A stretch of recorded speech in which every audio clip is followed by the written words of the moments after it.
দুইটা দুইটা ভয়ঙ্কর পাপের কথা বলে দেই। এই দুইটা পাপে যারা আসক্ত হয়ে আছে তারা তওবা করে ফিরে আসলে পরেও সারা জীবন তাদেরকে এটা সাফার করতে হবে।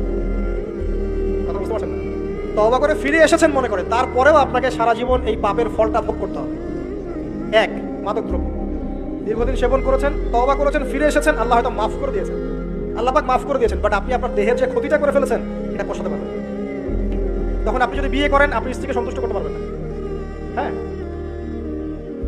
2 নাম্বার হচ্ছে এই যে গোপনে যুবকরা যে পাপটা করে, মাস্টারবেশন, যেটাকে আমরা বলি হস্তমৈথুন। এই পাপ যেসব যুবকরা করছে বা করে, এবং অ্যাভেলেবেল এই পাপটা সবাই করে, কারণ এখন পর্নের যুগ, পর্ন দেখলে তো আর কোনো উপায় নাই, তখন তো এই পথেই যেতে হচ্ছে, নিজের উপরে নিজেকে জুলুম করতে হচ্ছে। যারা হস্তমৈথুন অভ্যস্ত হয়ে গেছে এরা যদি তওবা করে ফিরেও আসে, শরীরের যে ক্ষতিটা হয়েছে এটা পূরণ হবে না। এখানে আপনার দেহের ক্ষতি, আপনার মস্তিষ্কের ক্ষতি, আপনার পরিবারের ক্ষতি, এমন আপনি যদি পরবর্তীতে গিয়ে পরিবার গঠন করতে চান আপনি সুখী পরিবারও গঠন করতে পারবেন না, কারণ ভিতর থেকে আপনি নিজেকে শেষ করে ফেলছেন। গোপন পাপে লিপ্ত হবেন না, আপনি যৌবনকে ধরে রাখেন, ইনশাআল্লাহ দেখবেন আপনি সারা জীবন এনজয় করতে পারবেন ইনশাআল্লাহ।